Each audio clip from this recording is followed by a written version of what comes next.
Привет, друзья! Сегодня вы увидите большой амфитеатр, мраморные античные улицы и библиотеку. А также будет сюрприз, о котором все знают, но в то же время почти никто не знает. А с вами я, Надежда, и мой канал Сочи и путешествия. Это мраморная улица портового города Эфеса. Гостям города открывался великолепный вид на эту улицу в сторону амфитеатра. Улица называлась Императора Аркадия. На этой портовой улице проходили государственные приемы. В будние дни улица служила для перевозки грузов в порт. Освещение здесь появилось после V века. Эфес был один из немногих городов Римской империи, где было освещение улиц. Когда-то здесь стояли с обеих сторон статуи апостолов. Сейчас до сих пор видны ряд мраморных колонн с обеих сторон. А еще находились лавки, под которыми проходил подземный водопровод. Под этой мостовой находилась канализация, которая вела до порта. Чуть дальше впереди были портовые термы и гимназия. Сейчас море находится в 9 километрах отсюда.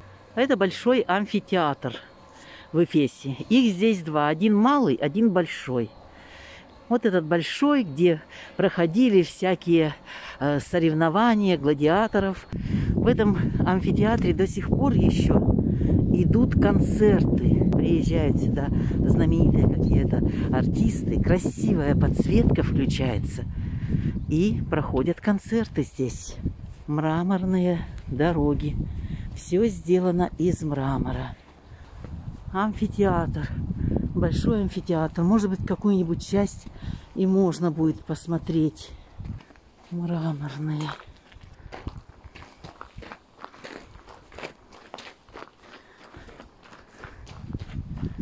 Сколько еще собирать?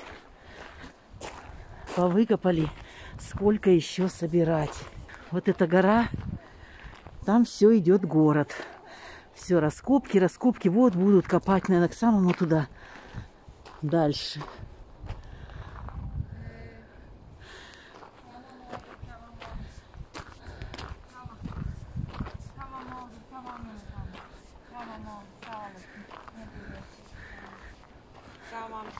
Ну, вот он. Какие огромные толстые здесь стены. Ну, внутри этих стен помещения. А вот она, еще старинная кладка мрамора. Мраморная дорога.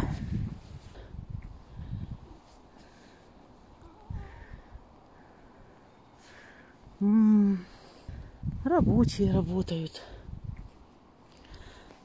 Сцена пока убрана. Здесь какие-то колонны наставили.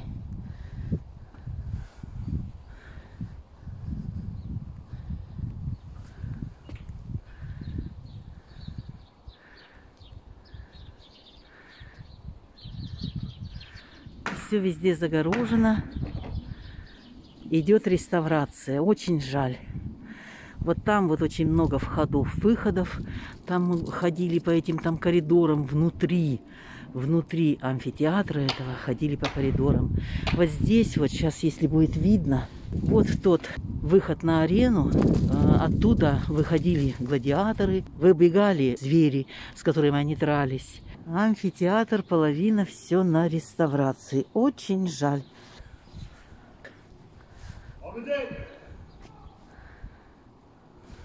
И кися.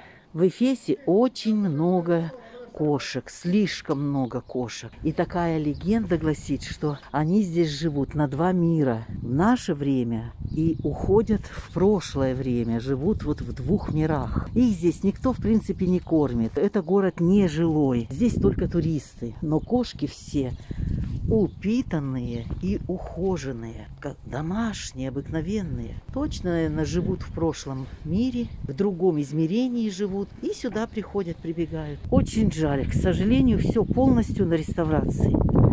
Даже сцена. Один проход пройти нельзя. Очень жаль, а проходов здесь очень много. Внутри амфитеатра. Все на реставрации. Ну, надеемся, что дальше будет идти осмотр всего и будет все открыто. И по этим ступеням мы тоже проходили. Ну, выходили. Все, что есть. Ну, а теперь мы идем по проспекту, по этому. Главная улица в Эфесе.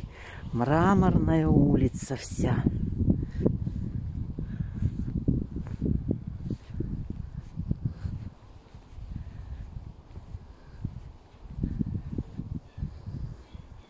Сейчас зайдем на смотровую площадочку и посмотрим площадь.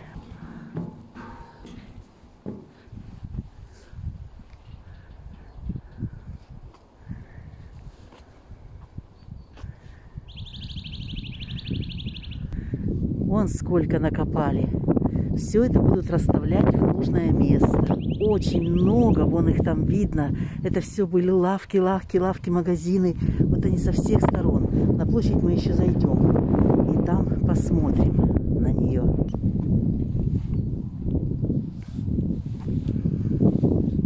Мы находимся в мраморном городе Эфес, который находится недалеко от Сельчука. Ну, вот мы уже прошлись здесь по амфитеатру. Конечно, там все закрыто и идет реставрация. Открыта только 1/10 часть. Остальное все реставрация.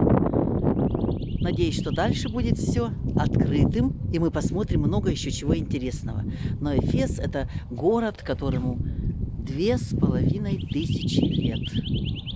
Греческий город, портовый город. Он был портовым городом. Сзади меня торговая площадь находится. Пойдемте дальше гулять и смотреть. Правда? Ну а сейчас, помните, в начале видео я вам сюрприз обещала, о котором все знают и многие не знают. Пойдемте, покажу. И сейчас мы подойдем к местечку, от которого пошла с тех времен, с 2000 лет назад, пошла поговорка. Налево пошел. Вот такую поговорку мы, наверное, все знаем, с детства знаем. Куда пошел? Налево пошел. Так вот, вот она взяла начало именно отсюда. Вот здесь вот на мраморной плите выдолблена ступня человеческая. Вот это вот в крапинку, это сердечко. И вон там вон здание с правой стороны. Так вот, муж отправляется из дома, жена его спрашивает, куда же ты пошел? А он говорит, я пошел в библиотеку, потому что с правой стороны здания это библиотека, которую мы сейчас посетим. Все, жена его отпускает, он отправляется по этой мраморной дороге, и направо он впереди видно, арка такая из колонн сделана. Это поворот в библиотеку. А напротив, как я говорила, там сердечко выдолблено. Публичный дом. И вот он до библиотеки доходит, шмык налево, и он в публичном доме. Вот отсюда и пошла вот эта поговорочка. Пошел налево. Столько лет, с детства мы ее знаем. Ну а теперь идем дальше по Мраморному проспекту. Вон они, старинные кладки еще остались. Вот эта вся гора, это все город. Это еще на сколько сотен лет здесь раскопок вести, чтобы откопать весь город. Город был большим. Я уже говорила, портовым. И здесь тоже на гору идет, до какой высоты уж не знаю, но идет все город тоже. То есть он находится как между двух гор. На одну гору он заходит вверх, там даже вот вверху видны какие-то вон каменные стены. Все, это все туда идет город. Что там находилось, мы еще не знаем. Это все раскопается и будет известно. И в другую сторону идет то же самое. Это все пока ведутся раскопки. Ну а мы сейчас идем по месту, где уже все более-менее раскопано. Впереди под навесом. 7 лет назад я была в этом месте. Там шли раскопки каких-то комнат, жилых домов. Домов на склоне, которые обделаны все мозаикой, мозаичной плиткой. Раньше не пускали, а сейчас вроде как за отдельную плату сюда пустят. Кстати, о плате. Кто не видел мое первое видео, повторюсь. Вход в Эфес стоит 100 лир. Это 1000 рублей. Но, конечно, то, что амфитеатр наполовину не работает, могли бы избавить цену. Ну, ладно. И вот вход вот сюда. Отдельная плата 45 лир, 450 рублей. Но там есть что посмотреть. Это я вам потом покажу. Я взяла еще гид. На всякий случай электронный гид. Ну, а сейчас мы посмотрим мраморные плиты и пройдем в общественную библиотеку, в древнюю общественную библиотеку. Вот у нее очень много всего сохранилось. Здесь, конечно, сохранилось много хороших элементов, которые мы сейчас посмотрим. Пройдем туда. О, здесь сколько уже разрыли. За 7 лет-то сколько разрыли, как интересно.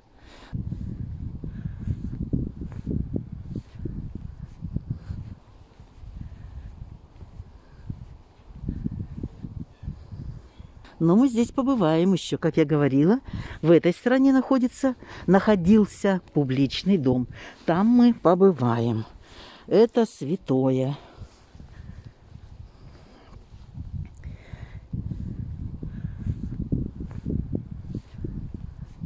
Спускаемся по мраморным ступенькам.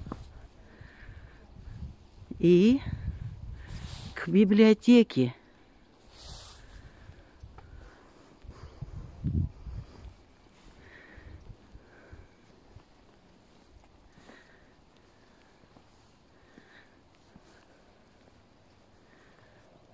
Это выход на площадь, потом мы в нее пройдем. А вот она, библиотека. Первая общественная библиотека.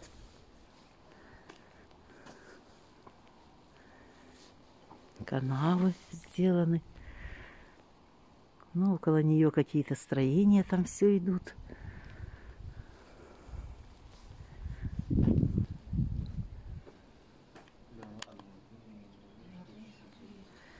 Поднимемся по мраморным ступенькам. Город мраморный. И пройдем к первой статуе.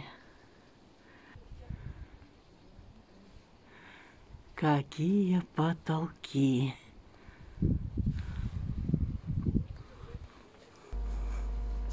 Это библиотека Цельсия. Она была одним из самых внушительных зданий города. Это здание было доступно для широкой публики. Здесь хранилось самое большое собрание книг античности. Она была образовательным учреждением и выполняла функции университета.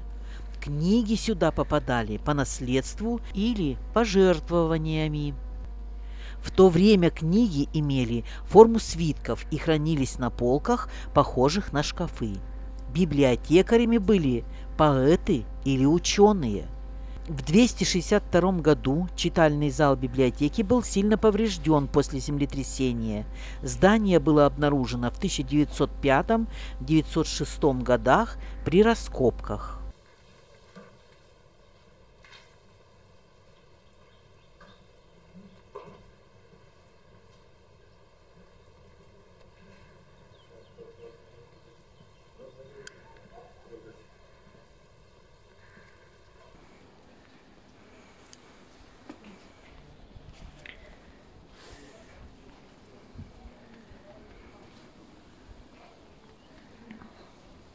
Здесь головы нет.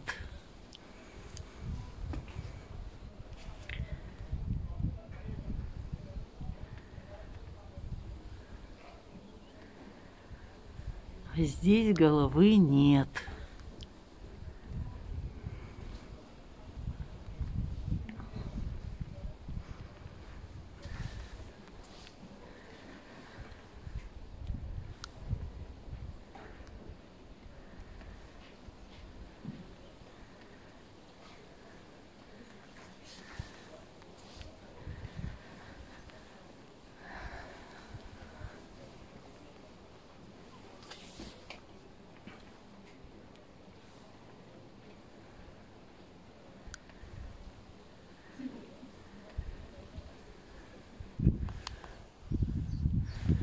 Теперь мы входим вовнутрь библиотеки. Но вот здесь уже, конечно, осталось так. Вот в таком виде она осталась. Ну, здесь надписи на английском, да, на турецком. Ниши. Что в этих нишах было? Вот в таком виде она осталась. все, что сохранилось. И здесь вот какие-то выдолблены старинные надписи. С одной стороны и с другой стороны.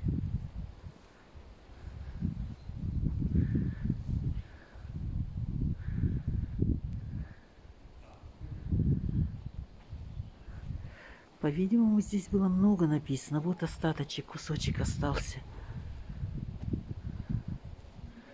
Видимо, много здесь было написано. Не сохранилось. Ну вот библиотека сама внутри вот так. Осталась только передняя ее стена, которая осталась действительно целой.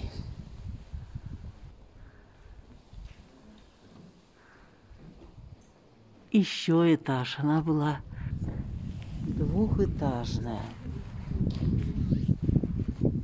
И вот она, кися опять.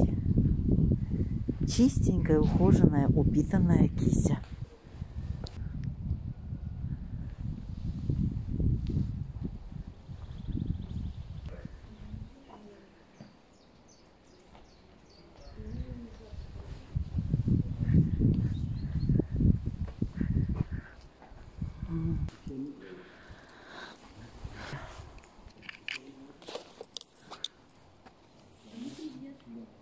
Ворота Триодоса рядом с библиотекой ведут к торговой агоре и напоминали римскую триумфальную арку. Они были восстановлены в 1978-88 годах. Ворота имеют 3 прохода. Правая ниша у входа к агоре служила в древности неофициальным туалетом, и поэтому на стенах нацарапаны надписи: «Кто здесь мочится, будет отдан под суд». Также здесь много других надписей о снабжении города зерном или каких-то строительных мероприятиях или о чем-либо другом, что происходило в городе. Теперь мы входим на площадь Агоры. Вот она площадь. Входы. Это какие-то, видимо, были торговые помещения, какие-то были лавки. Площадь огромная, конечно. Ну, торговая площадь. Вот остались еще мраморные плиты. Это говорит о том, что вся площадь была выложена мраморными плитами. Мы выходим опять через эти ворота. Здесь 3 арки в этих воротах. Вон какие плиты. Вон какие огроменные плиты. Между собой эти арки соединены.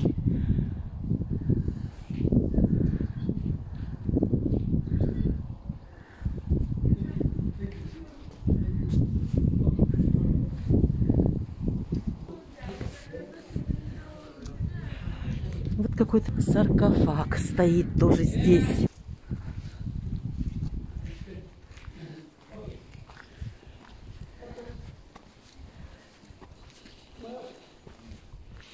Вот они, старые плиты. Подход к библиотеке по этим плитам. Здесь какая-то плита поставлена так. Стоит. Кто-то означает, наверное. Ну и вот она где. Сама библиотека. Первая общественная библиотека. Двухэтажная. Ну вот фасад как-то все-таки сохранился. Теперь пойдем дальше.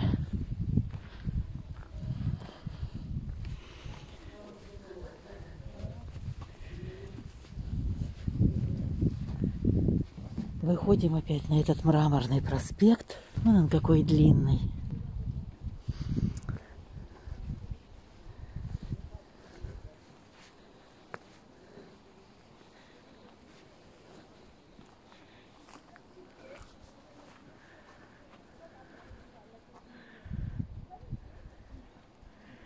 Красиво.